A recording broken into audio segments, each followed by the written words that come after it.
Hi, Madras high court ரெக்யூர்மெண்ட்ல office அசிஸ்டன்ட்கான அந்த நோட்டிபிகேஷனுக்கான certificate verification அப்படின்றது நடந்து முடிந்தது.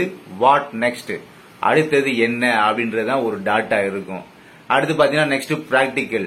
இது எப்படி நம்ம கன்ஃபார்ம் பண்ணிக்கலாம்னா, அவங்களே பிஃபோரா வந்து இன்ஸ்ட்ரக்ஷன்ல சொல்லியிருந்தாங்க, பிராக்டிக்கலுக்கு பிஃபோரா அந்த சிவி கண்டக்ட் பண்றோம் சொல்லியிருந்தாங்க. அப்ப கண்டிப்பா சிவிக்கு அப்புறம் பிராக்டிக்கல் கன்ஃபார்ம் இருக்கு அப்படின்றத நம்ம கண்டிப்பா கன்ஃபார்ம் பண்ணிக்கலாம். இப்ப நம்ம பிராக்டிக்கல் நெக்ஸ்ட் என்ன பண்ணணும்? ஃபர்ஸ்ட் வந்து சிலபஸ பாருங்க. பிராக்டிக்கலுக்கு வந்து அபிஷியலாவே அதிகாரப்பூர்வ சிலபஸ் பாடத்திட்டம் கொடுத்திருக்காங்க பாத்தீங்களா? அந்த பாடத்திட்டத்தை வந்து ஒரு நாளைக்கு நீங்க பாடத்திட்டத்தை மனப்பாடமா பண்ண வேண்டாம், அதை நீங்க புரிஞ்சுக்கிறணும். அதை புரிஞ்சுக்கிறதுக்கு என்ன பண்ணணும்னா, ஃபர்ஸ்ட் ஒரு நாளைக்கு ஒரு 2-3 டைம்ஸ் பாத்தீங்கன்னா ரீட் பண்ணுங்க. இப்படியே ஒரு 1.5 டேஸோ இல்ல 2 டேஸோ ரீட் பண்ணி பாருங்க. கண்டிப்பா ஆட்டோமேட்டிக்கா உங்க மைண்ட்ல அப்படியே ஏறிடும். இதுதான் சிலபஸ் அப்படின்றது நல்லா மனப்பாடம் கூட ஆயிடும். அந்த அளவுக்கு நீங்க அதிகமா ரீட் பண்ணி பாருங்க சிலபஸை நல்லா புரிஞ்சுக்கோங்க. அதனாலதான் இன்னைக்கு மார்னிங் கூட பாத்தீங்கன்னா, இப்ப கீழே டிஸ்கிரிப்ஷன்ல உள்ள ஒரு வாட்ஸ்அப் குரூப் இருக்கும், கீழமை நீதிமன்ற வாட்ஸ்அப் குரூப் சொல்லி. அந்த குரூப்ல ஒரு கொஸ்டின் கேட்டிருந்தேன். ஒரு வேர்டை கொடுத்து, இந்த வேர்டு வந்து பாடத்திட்டத்துல வந்து இத்தனை 4 வேர்டு கொடுத்திருந்தேன் ஆப்ஷன்ல. இத்தனை வேர்டுல எந்த வேர்டு வந்து நீங்க நீதிமன்ற அந்த பிராக்டிக்கல் தேர்வுக்கான சிலபஸ் அந்த பாடத்திட்டத்துல வந்து நீங்க பாத்திருக்கீங்க கேட்டிருந்தேன். அதுல வந்து பாத்தீங்கன்னா மொத்தமா ஒரு 50 பேர் ஓட் பண்ணிருந்தாங்க. அந்த ஓட்டுல 15 பேர் மட்டும் தான் சரியான விடையை வந்து கொடுத்திருந்தாங்க. சோ அப்ப இன்னும் பாத்தீங்கன்னா அந்த பிராக்டிக்கலுக்கு அவங்க தயார் ஆகல அப்படின்றத என்னால புரிஞ்சுக்க முடிஞ்சது. பிராக்டிக்கல் கிளாஸ்க்காக பாத்தீங்கன்னா இந்த மாதிரி அகாடமி கோச்சிங் சென்டர்ல வந்து பல ஆயிரக்கணக்கில் நீங்க பணத்தை கொடுத்து கட்டி ஜாயின் பண்ணி இந்த பிராக்டிக்கல்ல தெரிஞ்சுக்கிற அளவுக்கு இந்த பிராக்டிக்கல் பாத்தீங்கன்னா ஒர்த்தே கிடையாது. ஆமா, அந்த அளவுக்கு இந்த பிராக்டிக்கல் ஒர்த்தே கிடையாது. நீங்க பல ஆயிரக்கணக்கில் பணத்தை கொடுக்கும் அளவிற்கு. அதனால நம்மள மாதிரி யாரு ஃப்ரீயா பிராக்டிக்கல் கிளாஸ் வந்து சொல்லி தராங்களோ, சோ அவங்கள்ட்ட போய் நீங்க வந்து ஜாயின் பண்ணி அந்த கிளாஸ வந்து நல்லா லேர்ன் பண்ணுங்க. அதுக்குன்னு ஃப்ரீயா அந்த பிராக்டிக்கல் கிளாஸ் சொல்லி தரவங்களை வந்து டோட்டலா அந்த இன்ஸ்டிடியூட்டையோ இல்ல அகாடமியவோ இல்ல ஒரு யூடியூப் சேனலையோ எதையுமே நான் வந்து ப்ரொமோட் பண்ணவே இல்லை.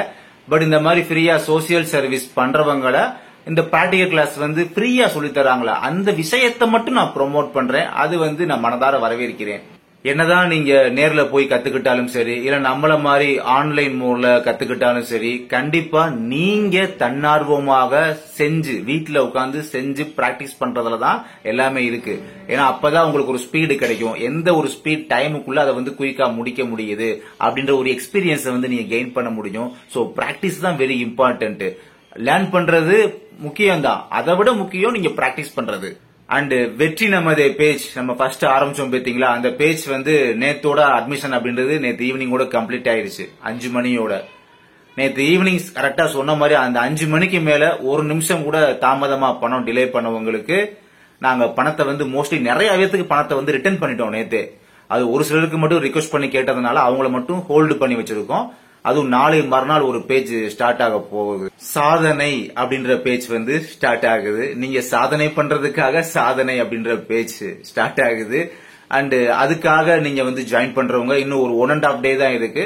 வில்லிங் உள்ளவங்க அந்த டைமிங் நாளை மறுநாள் கரெக்டா அந்த ஈவினிங் 5 o'clock உள்ள வந்து ஜாயின் பண்ணிக்கோங்க. சோ அதுக்கப்புறம் யாரையும் அலோவ் பண்றதா இல்ல. அதுக்கப்புறம் இன்னொரு பேஜ்னா அடுத்து நாங்க ஸ்டார்ட் பண்ற மாதிரி எல்லாம் கிடையாது. இனி பிராக்டிக்கல் எக்ஸாம் பத்தி அடுத்த இன்ஃபர்மேஷன், அபிஷியல் இன்ஃபர்மேஷன் எப்ப வெப்சைட்ல அபிஷியலா வருதோ அப்ப வேணும்னா தேவைப்பட்டா இன்னொரு பேஜ் வந்து ஸ்டார்ட் பண்ணிக்கலாம் அப்படின்ற பிளான்ல இருக்கும்.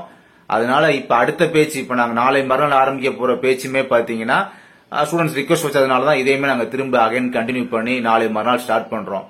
சோ அதுக்கப்புறம் நாங்க திரும்ப அகைன் இன்னொரு பேஜ் ஸ்டார்ட் பண்ண மாட்டோம். இன்னும் 2 தினங்கள் துல்லியமா டைம் இருக்கு. ஜூலை 24ஆம் தேதி மாலை 5 மணிக்குள்ள நீங்க அட்மிஷன் போட்டு முடிச்சு விட்டுருங்க. அண்ட் இப்பதான் புதுசா நம்ம சேனலை பாக்குறேன் அப்படின்றவங்க, இதுக்கு முன்னால நம்ம சேனல்ல ப்ரீவியஸா போஸ்ட் பண்ண ஒரு 4-5 வீடியோஸை வந்து பாருங்க. ஃபுல்லா பொறுமையா பாருங்க. பார்த்து முடிச்சுட்டு அதுக்கப்புறம் நீங்க ஸ்கிரீன்ஷாட்டை அனுப்பிட்டுமே கொஞ்சம் பொறுமையா இருங்க. சில மணி நேரங்கள் ஆகும் உங்களுக்கு ரிப்ளை பண்றது கூட. ஏன்னா அந்த அளவுக்கு நம்ம சைட்லயுமே ஒர்க்கு போயிட்டு இருக்கு. அந்த ஒரு ரீசனால தான். நன்றி.